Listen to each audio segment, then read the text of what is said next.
reka mbasuhuze mbifuriza kugubwa neza. Mu by'ukuri akenshi nkunze kubabwira ati nzajya mbagezaho amakuru agiye atandukanye. Ni amakuru y'umusore mu by'ukuri wari ukiri muto.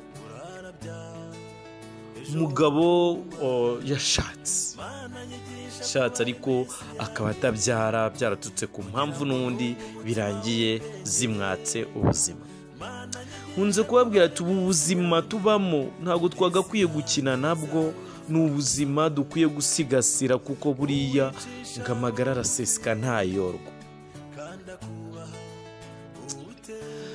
Ni mu karere ka Kirehe mu murenge wa Mpanga mu kagari ka Rubaya, umugabo witwaga Sikubwabo. Uyu Sikubwabo mu by'ukuri yaje kuba yakwiyahura agapfa, ariko wakwibaza ngo ese kubera iki yiyahuye, kuki yafashe icyemezo cyo kwiyahura?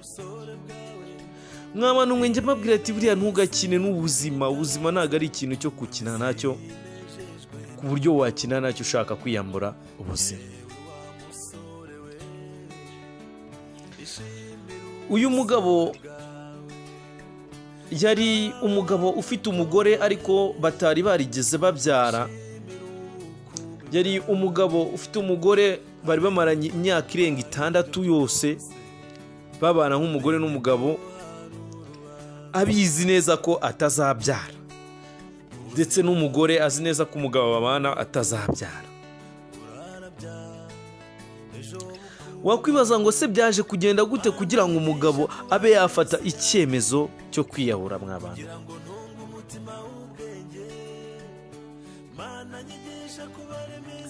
uyu mugabo akiri umusore, inkuru ivuga ko mu by'ukuri akiri umusore, akibi iwabo yigeze kugirana utubazo twa hato na hato n'ababyeyi, kwa kundi mujyana ibibazo muri mu rugo mukarakaranya. Akiri umusore ngagerageza kwiyahura aho bwarimwe, babimenya kare, bamujyana kwa muganga. Bamujyanye kwa muganga baramuvura arakira, ariko kubera kwiyahura bimuviramo ko wa muti yanyweye utwika intanga ziwe, ari nabyo byamuviriyemo cyose byavuyemo ingaruka yo kutabyara. Bimuviramo gushya kw'intanga ze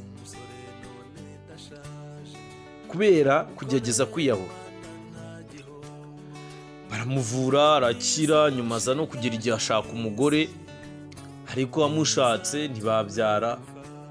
Agiye kwa muganga bamubwira ko intanga ze zangiritse, adashobora kuba yagira ute, adashobora kuba yabyara. Mu by'ukuri nk'abantu umwe njya mbabwira mujye mureka gukinisha ubuzima. Babanye bamaranye imyaka igera kuri 3, umugore rimwe aza gutinda gutaha. Buriya ikintu iyo kikurimo ikizakwica muragendana kandi ukigerageza kenshi. Uyu mugabo urumva icyatumye atabyara ni ukubera yiyahuye, umuti ukaza kuba wagira ingaruka ku ntanga ze, bikarangira intanga zangiritse. Umugabo abwira umugore ati simbyara, ariko ndagusabye tubane. Umugore aramwemerera nta kibazo. Rimwe umugore aza gutinda gutaha bamaranye nk'imyaka 3, umugabo aza kongera kugerageza kwiyahura ku nshuro ya 2, ngo kubera ko ngo umugore we ngo yatinze, ngo ari kumwe n'abandi bagabo, ahita yiyahura.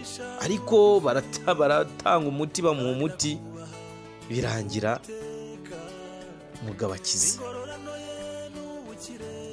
Urumva yari inshuro ya 2 abigerageje. Ku nshuro rero ya 3 mw'abantu mwe, buriya sinzi impamvu abantu bose bakubwira ati ubikinishije bwa mbere, bwa kabiri, ku bwa 3 ntago nzakorohera. Ikintu cyose sinzi impamvu bashyiraho umubare 3. Wajya kwirukanka bati 1 2 3 ukiruka, buri kimwe cyose 1 2 3, ukumva ko umwisho w'icyo kintu uri gukora ari 3. Nawe rero bigerageze ku nshuro ya mbere bimuviramo kutabyara. Ku nshuro ya 2 bamuha umuti, agira kubw'amahirwe arakira. Ariko ku munsi w'ejo ku mugoroba w'ejo tariki 6 z'ukwezi kwa gatandatu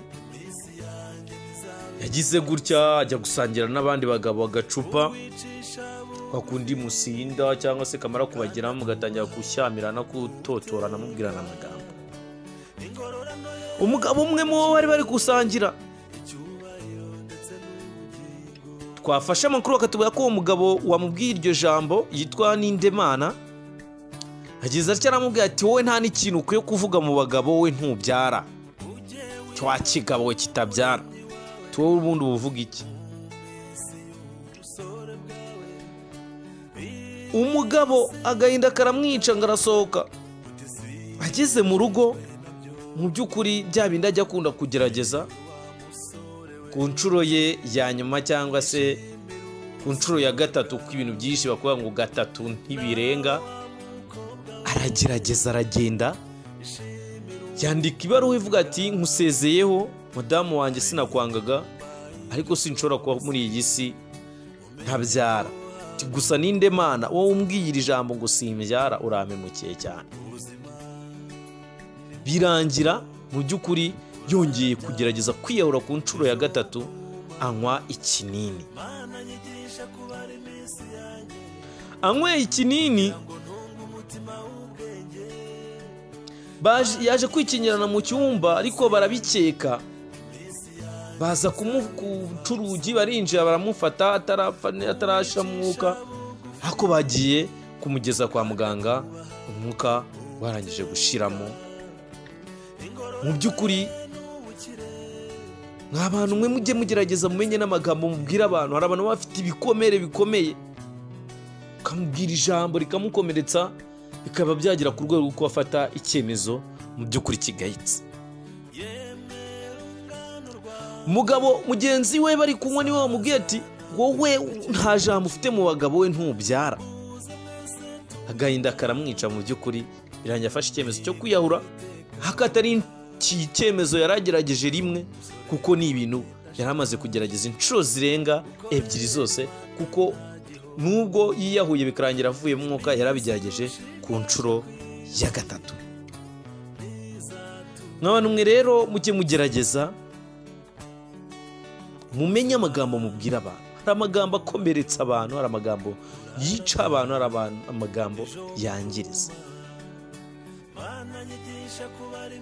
Reka mbashimire mbasaba gukora subscribe kandi twihanganisha umuryango w'uwabuze uwabo. Mu by'ukuri mukomeze kwihangana, niko bigenda kuri iyi si. Iyi si turi abagenzi, uyu munsi tuba turiho ejo bikanga, bamwe tukababura, ariko icyizere njyangira nuko ku munsi w'umuzuko tuzongera kubabona. Imana ibabarire roho y'uwiyambuye ubuzima, cyane ko ari icyaha gikomeye kwiyaka ubuzima. Imana ibabarire mu mpuhwe z'Imana, Imana ibabarire roho yiwe, imutuza heza, imugiriye impuhwe. Ciao ciao, Imana ikomeze ibarinde. Ngusaba gukora subscribe kugira tujye turushaho kubana amakuru agiye atandukanye. Kora subscribe kuri Demi Empire witeganyirize kumenya amakuru ari nyayo yo mu gihugu.